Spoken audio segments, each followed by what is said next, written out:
Boa noite, gente. Nós vamos abrir nossas Bíblias lá em Juízes, capítulo de número 6, é onde nós vamos meditar na palavra de Deus hoje.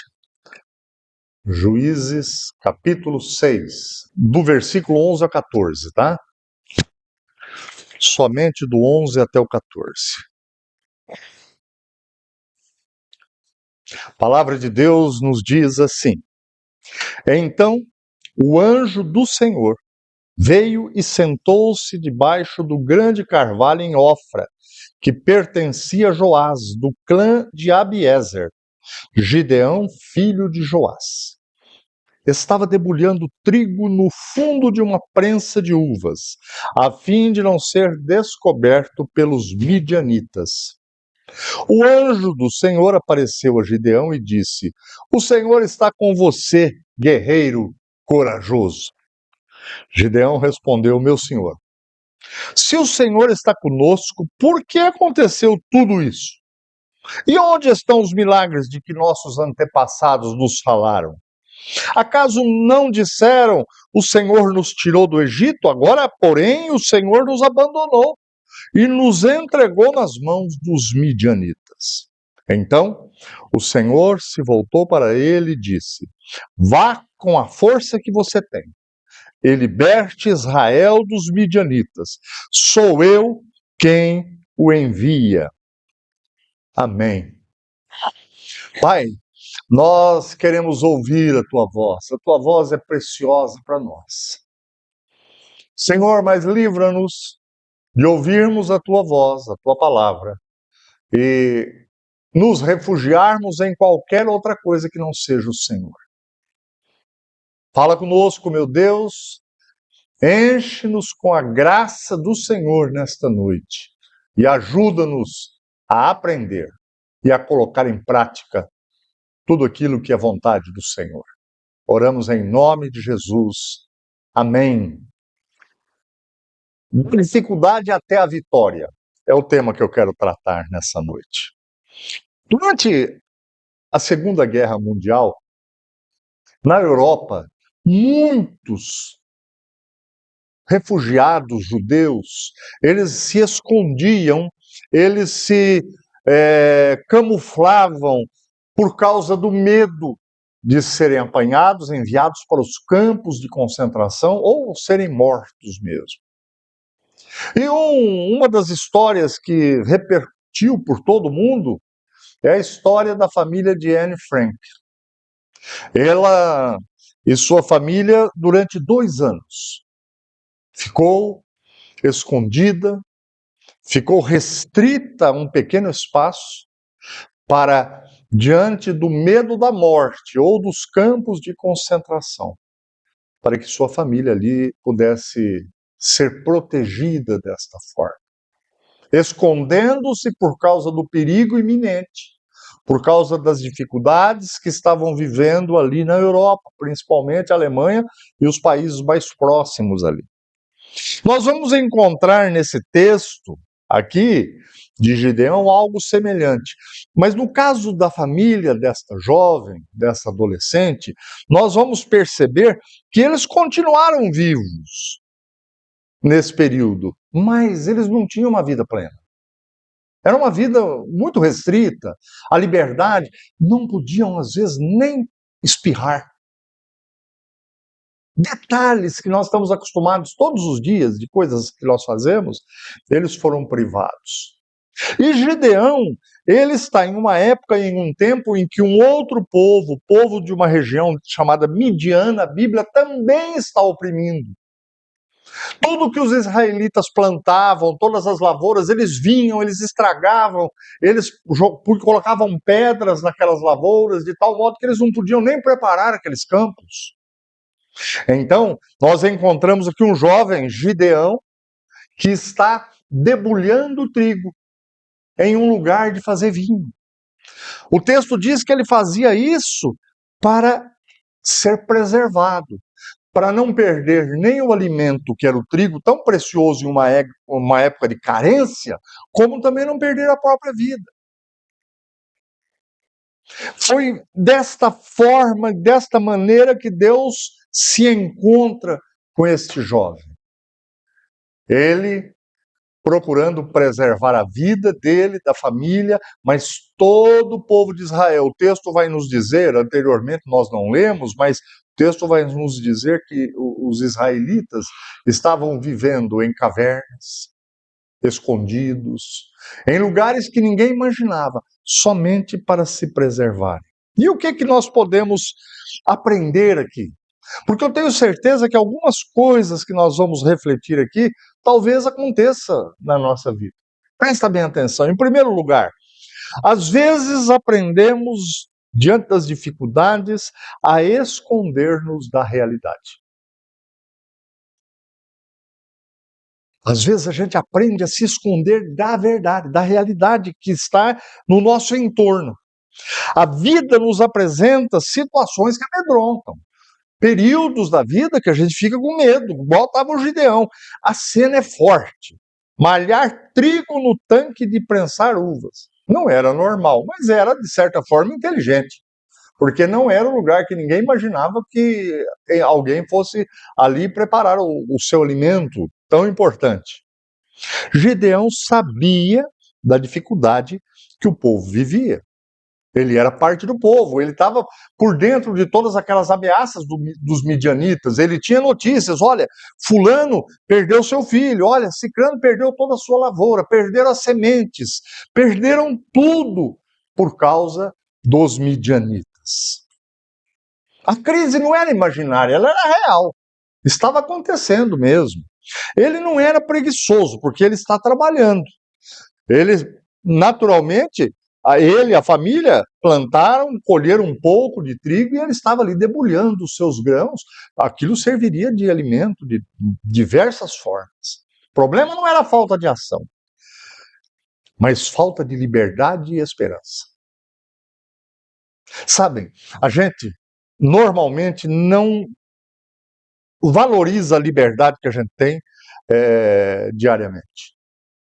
Imagine você, se a justiça falar, olha, agora você está em prisão domiciliar. Alguém pensa, beleza, vou ficar lá em casa.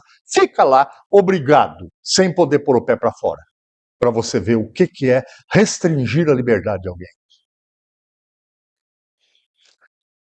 Ele era inteligente, como eu disse, uma estratégia, né?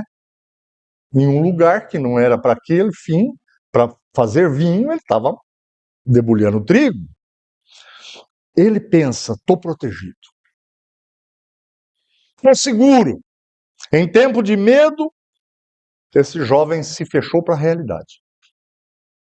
Aí a gente pode pensar, mas talvez a única possibilidade, a única opção que ele tivesse, a realidade maior, gente, da vida dele, daqueles que estavam com ele, era o afastamento espiritual de Deus. Vocês percebem Gideão, a hora que ele vai conversar com Deus, daqui a pouco nós vamos ver isso, magoado, amargurado, sem intimidade com Deus. Este era o maior problema da nação, era esse o motivo de estarem passando por aquelas dificuldades. Quando eles desobedecem a Deus, quando eles fazem o que Deus não quer que façam, Deus permite que a opressão chegue na vida deles. Gideão se escondeu do problema do seu tempo. O problema real era afastamento de Deus, mas Gideão estava se protegendo diante daquelas circunstâncias. O tanque de fazer uva virou abrigo. O trabalho virou esconderijo. Quando o medo governa, gente, até aquilo que devia gerar provisão, não gera prisão. Eu já conheci pessoas que faziam questão de fazer hora extra, de trabalhar longe de casa, porque estava vivendo um problema no seu lar, às vezes no seu casamento, às vezes com seus filhos. Então, ao fechar-se para aquela situação, estas pessoas, elas encontravam um tipo de prisão. É o que a gente vê na vida de Gideão. E ele se sentiu seguro nos planos dele. Estou bem aqui. Mas ele não está seguro, ele, talvez, daqueles inimigos aparentes, né? Mas Deus vai buscar a Gideão. Deus toma a iniciativa e vai conversar com esse rapaz. Ele confiava no esconderijo, na estratégia, mas não na intervenção divina. Eu estou falando isso porque eu quero que nós reflitamos acerca do seguinte assunto. Existe, talvez, alguma coisa na tua vida que você tem fugido da realidade dela? Você não tem encarado esse problema? Existe alguma coisa que você faz de conta? Olha, e não adianta fazer de conta que não tem, viu? Porque quando a gente tem um problema, a gente tem um problema. Faça de conta que você está com um problema na sua caixa d'água vazando. Você vai, dentro de pouco tempo, compreender a realidade, porque a sua conta de água virá muito alta. Faça de conta que você não tem um problema no casamento. Faça de conta que você não tem um problema nos seus filhos. Faça de conta que você não tem um problema, seja ele qual for. Não vai resolver. Mas, em segundo lugar, Deus se mostra e mostra a verdadeira realidade que nos cerca. Deus se apresenta, se manifesta poderosamente para Gideão. Diz que o anjo do Senhor, e o anjo do Senhor aqui é uma alusão a Jesus Cristo, quando ele aparece a Gideão debaixo de uma árvore, e Gideão estava ali trabalhando, ele percebe que é algo sobrenatural. Deus, gente, fala com a gente. Deus falava naquele tempo e Deus fala hoje também. Deus fala hoje pela palavra. Deus fala hoje quando você ouve uma mensagem. Deus fala hoje quando você está orando. Deus pode usar uma criança ou até um incrédulo para falar. Quando Jesus estava entre nós e ele foi ser julgado pelo seu próprio povo, Anás, que era o sumo sacerdote, ele fala a seguinte frase: é melhor que um morra pelo povo, do que todo o povo ser condenado pelo Império Romano. E a Bíblia diz assim: e isto ele disse porque ele era o sumo sacerdote, ou seja, ele foi a boca de Deus naquele momento. Quando a gente olha nas Escrituras, parece-nos que Caifás é um inimigo do povo, inimigo que contrariou Jesus, mas ele foi usado. Então Deus usa quem ele quer para falar com o seu povo. Aí vejam a importância de algo na vida cristã. O valor que tem uma coisa na vida cristã que é tão comum a nós e às vezes a gente não percebe. A oração. Se você voltar para o versículo 7 que não lemos, está escrito que diante da dor, da dificuldade, a nação de Israel não aguentou, clamou ao Senhor, orou ao Senhor. E por isso que Deus agora manifesta-se na vida desse rapaz, desse jovem. O Senhor tem a iniciativa, na minha vida e na tua vida também. Agora, eu posso desconsiderar a voz de Deus falando comigo. Você também pode. E Deus, quando ele aparece a Gideão, ele demonstra que ele é o Senhor da história. Ele é o Senhor da história. O clamor subiu até ele, e ele vai resolver o problema da nação, o problema do povo. O Senhor está com você. Não é uma promessa para o futuro, é já, eu estou com você, Gideão. Jesus nos garantiu que ele estaria conosco todos os dias, até a consumação de todos os tempos, até a sua volta. Ele está conosco, é o mesmo Deus. Deus, o Espírito Santo, está sempre conosco. Onde é a tua dor? Onde é o nó da tua vida hoje? Porque Deus está com você, Deus está comigo, Deus está conosco. É a mesma realidade. E olha, Gideão, ele tinha aqui o Antigo Testamento, mas ele não tinha toda a palavra de Deus que nós temos hoje. Onde é a tua dor? Você tem feito como a nação de Israel, que mesmo desobediente, clama, ora a Deus e fala com Deus sobre o problema que enfrenta. Deus quer mudar a condição de Gideão e de seu povo. De fugitivo e refugiado em sua própria casa.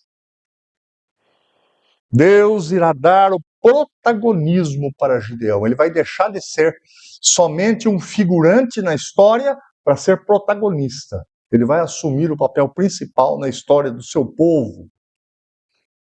Gideão está cheio de dúvidas e de mágoas, como eu disse há pouco. Se o Senhor está conosco, por que tudo isso aconteceu? Onde estão todas as maravilhas que os nossos antepassados nos contaram? Gideão crê na história, mas não consegue enxergar Deus no controle. Gideão é como um crente semelhante a nós que ouve a palavra de Deus, mas crê que isso foi lá no passado. Hoje não, agora não. No ardor das batalhas, a gente também pode ter esse sintoma. Diante da doença de alguém que a gente ama, diante de situações inesperadas financeiras que às vezes a gente pode viver e enfrentar, diante de problemas que surgem na nossa casa, na nossa família. E olha, nós vivemos o tempo em que o crente é mais atacado. A família é muito atacada. A igreja, quando ela caminha de forma ordeira, alegre na presença de Deus, ela é tremendamente atacada pelo diabo. Porque é tudo que o diabo não quer. O diabo já está condenado, ele já está no inferno.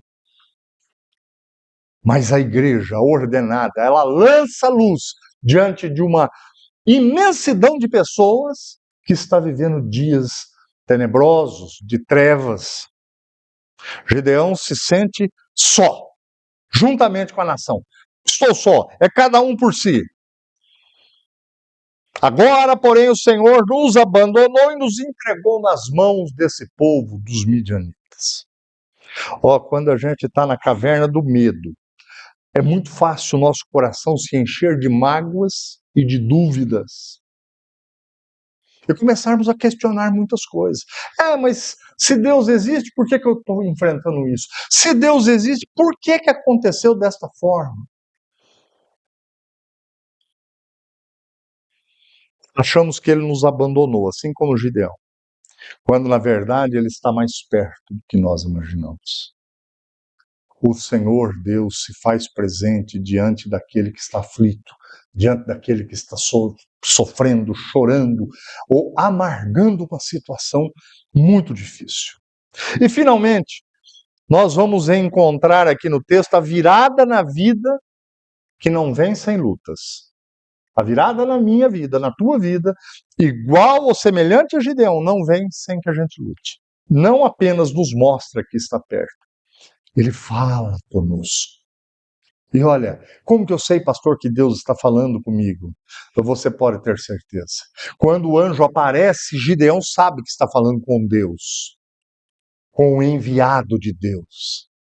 Quando Deus fala comigo e com você, nós sabemos, o nosso espírito testifica com o Espírito Santo de Deus. Agora, Deus convoca-nos a lutar, a enfrentar a verdadeira realidade da nossa vida. Não podemos ficar esperando tudo sem nenhum tipo de ação, gente. A ação que a gente espera da parte de Deus é somente de algo que a gente não consiga fazer, que ninguém consiga fazer. Aí o sobrenatural de Deus vem sobre a nossa vida, mas Deus fala conosco e a virada começa quando a gente ouve a voz de Deus. A virada começa quando a gente ouve a voz de Deus. Deus pede nossa força. Ele fala para Gideão, a força que você tem. Guerreiro, ele chama Gideão de guerreiro. O rapaz estava se escondendo. Eu acho que o Gideão, na hora, pensou, isso é brincadeira, né? Deus está com brincadeira comigo. Me chamando de guerreiro e eu aqui escondido no lugar de fazer vinho.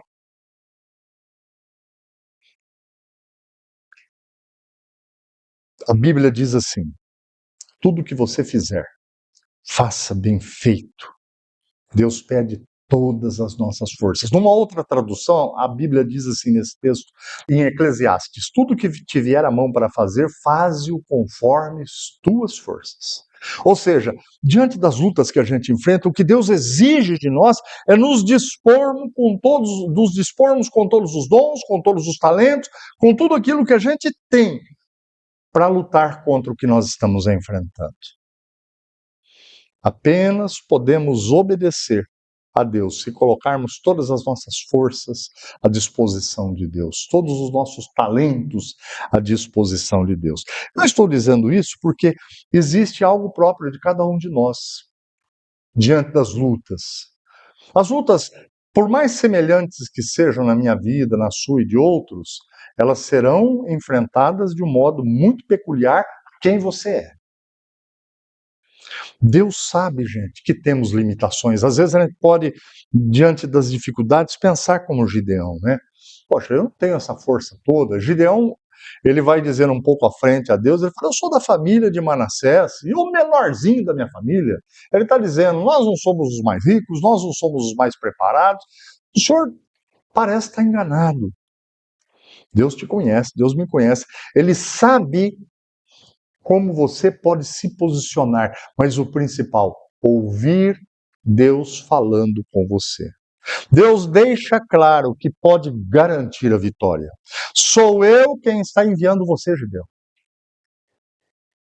Sabe o que significa isso? Se você tentar resolver o problema de saúde sozinho, só com os médicos, você pode naufragar. Teve um rei muito conhecido na Bíblia chamado Asa. Ele ficou doente, provavelmente problemas de circulação, mas diz a Bíblia que ele buscou ajuda de todos os médicos, mas não buscou a Deus. E ele morreu com aquele problema. Você pode ter dificuldade em enfrentar uma situação de relacionamento, mas se você tentar fazer isso sozinho, na sua natureza humana, você pode naufragar. Se você tentar resolver as coisas só do seu jeito, sem buscar ajuda em Deus, provavelmente elas vão continuar assim. Eu não sei quanto tempo tinha que o Gideão estava malhando trigo lá naquele lugar, mas se ele não ouve a voz de Deus e Deus não começa a agir na vida dele e ele se dispor a fazer isso, provavelmente as coisas continuariam por mais tempo. Até quando nós vamos ficar acomodados diante de alguns problemas que a gente enfrenta? Eu gosto de me lembrar, quando eu falo disso, de uma história mexicana que eu ouvi, que dois rapazes estavam andando por uma rua conversando, e antes de chegarem na esquina, eles ouviram um gemido forte. E aí um deles falou, o que será isso? E o outro falou, eu acho que isso é barulho de cachorro. Falou, será cachorro? Aí quando eles chegaram na esquina, eles olharam, tinha um cachorrinho, magrinho, deitado lá num local e gemendo. E aí eles foram lá perto para ver o que estava acontecendo. Aí um amigo chegou, olhou, falou, não, ele está deitado em cima de um prego. O outro falou, então vamos tirar. Ele falou, não, o prego ainda não entrou o suficiente, a hora que entrar ele sai. Às vezes, gente, nós estamos esperando o quê? O prego entrar mais? Até quando nós vamos recorrer a Deus e falar, Senhor, me ajuda nisso aqui, que eu tenho que melhorar isso na minha vida, eu tenho que mudar isso, eu tenho que ver essa situação transformada. Até quando, irmãos, nós vamos protelar com isso? Eu não sei, mas eu acho que nós todos temos algumas coisas assim. A diferença é que eu creio que Deus está falando comigo e com você nessa noite sobre isso. Do jeitinho que falou com Gideão. E Deus está te falando, olha, sou eu que vou interferir e resolver essa situação. Mas você tem que se dispor. A garantia da ordem não está no ser humano. No ser humano reside o caos, a complicação, a confusão. A vitória começa quando ouvimos e confiamos na palavra de Deus, mais do que nas circunstâncias que a gente enfrenta. Gideão saiu do tanque escondido para o campo de batalha. Deus permite que ele prepare um exército de 300 homens. Pensa! E os midianitas eram milhares. E Deus manifesta a sua graça, o seu poder, e Gideão tem uma vitória maravilhosa. E a partir daquele momento, o povo não mais é oprimido pelos midianitas. A história bíblica nos conta que eles ficaram 40 anos sendo oprimidos por esse povo. Gente, eu Sou torcedor do Corinthians. Eu me lembro que na década de 70 o Corinthians ficou 23 anos sem ganhar título. Coisa horrorosa. Ainda bem que eu era novinho. Então eu não assimilava desse jeito.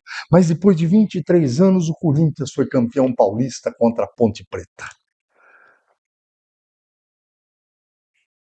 Se no futebol já é ruim ficar 23 anos sendo oprimido pelos outros times, e na vida real por um problema que a gente não enfrenta. E tem gente que às vezes tem mais de 20 anos já que está enfrentando isso. E o texto bíblico nos diz que depois disso, desse fato em que Gideão vê a Deus, ouve a Deus e faz o que Deus manda, Israel fica mais 40 anos desfrutando de paz. Eu não sei você, eu quero sair daqui nessa noite com os bolsos cheios de possibilidades da ação de Deus na minha vida. Eu espero que esse seja o desejo seu também. Entre a dificuldade e a vitória tem um caminho, e esse caminho começa quando você ouve o Senhor. É o caminho da fé obediente, é colocar-se diante de Deus e falar: se o Senhor está comigo, eu vou, Senhor. Eu vou agir do jeito que o Senhor me orientar. Vamos clamar a Deus para que Ele permita que todos nós que tenhamos aí alguma dificuldade e precisamos enfrentá-la, precisamos olhar de frente para a realidade da nossa vida, possamos colher essa vitória ou o início dessa vitória nessa noite. Você crê nisso? Se você crê nisso, eu quero que você fique em pé para a gente orar. Se você tem alguma causa, sim. Eu tenho, mas eu não sei se você tem. Se você tem, fique em pé, nós vamos colocar diante desse Deus que diz: eu estou com você. Sou eu que vou fazer a diferença na tua vida.